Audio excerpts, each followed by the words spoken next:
નમસ્કાર દર્શક મિત્રો, હું વિવેક કલોલા આપ સર્વેનું YouTube ચેનલમાં 120 ગોલ્ડન રૂલ્સ ઓફ ઇંગ્લિશ ગ્રામરની જે આપણી સિરીઝ ચાલી રહી છે એની અંદર આપનું સ્વાગત કરું છું. મિત્રો, આજે આપણે રૂલ નંબર 53 શીખવાના છીએ અને બહુ જ અગત્યનો છે. જોજો મિત્રો કે એવરનો યુઝ ક્યારે થાય છે અને કેવા પ્રકારના સેન્ટેન્સની અંદર એવરનો યુઝ થાય છે.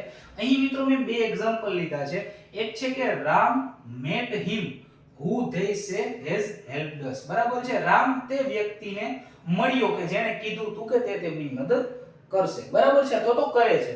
બરાબર, તો અહીં કહેવાનો મતલબ શું છે મિત્રો? જોવો જોઈએ કે અહીં રિલેટિવ પ્રોનાઉન તરીકે શેનો ઉપયોગ થયો છે? who નો. અહીંયા એનો અર્થ થાય છે કે જે.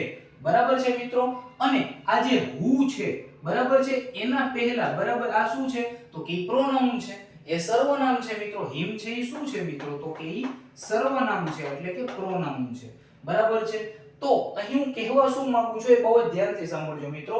જ્યારે પણ કોઈ રિલેટિવ પ્રોનાઉન કોઈ સેન્ટેન્સ ની અંદર આપેલું હોય બરાબર છે અને તેની પહેલા જો કોઈ રિલેટિવ પ્રોનાઉન આપેલું હોય તો આ સેન્ટેન્સ બરાબર છે, તો આમાં આપણે કાઈ ફેરફાર કરવાની જરૂર નથી. સેમ સેન્ટેન્સ છે એ બીજું પણ છે. જોજો મિત્રો, he saw her whom everyone admires. બરાબર છે, એડમાયર એટલે પ્રશંસા કરવી. બરાબર છે, તો અહીં પણ તમે જોઈ શકો છો કે અહીં જે આ whom છે બરાબર રેડી, એના પહેલા જે આ her છે એ શું છે? એ પ્રોનાઉન છે. શું છે મિત્રો? પ્રોનાઉન છે. બરાબર છે, તો જ્યારે પણ કોઈ રિલેટિવ પ્રોનાઉન છે બરાબર એ કોઈ સેન્ટેન્સ ની અંદર આવતું હોય અને તેની પહેલા જો કોઈ પ્રોનાઉન નો યુઝ થયેલો હોય તો આ સેન્ટેન્સ બરાબર છે.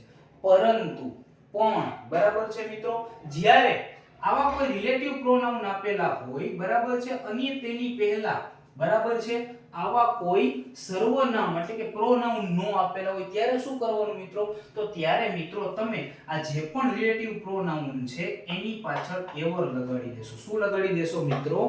તો કે એવર લગાડી દેશો. ક્લિયર છે મિત્રો? તો એવર નો ઉપયોગ છે એ શું છે એ તમે સમજી ગયા છો. બરાબર છે, તો હવે અહીંયા તમે જ્યારે who ever લગાડો છો ત્યારે પણ આ સેન્ટેન્સ સાચું છે કે Ram met whoever they say has helped us અને he saw whomever everyone admires. તો મિત્રો ever નો યુઝ ક્યારે થશે? જ્યારે પણ બરાબર છે કોઈ સેન્ટેન્સ ની અંદર રિલેટિવ પ્રોનાઉન ની પહેલા બરાબર કોઈ નાઉન છે કે પ્રોનાઉન નહીં આપેલું હોય ત્યારે તેવા કિસ્સાની અંદર આપણે જે રિલેટિવ ટૂંકમાં પ્રોનાઉન છે બરાબર who હોય, whom હોય, when હોય બરાબર છે ત્યારે તેવા કિસ્સામાં એના પછી આપણે શેનો યુઝ કરશું? એવર નો યુઝ કરશું. શેનો યુઝ કરશું મિત્રો?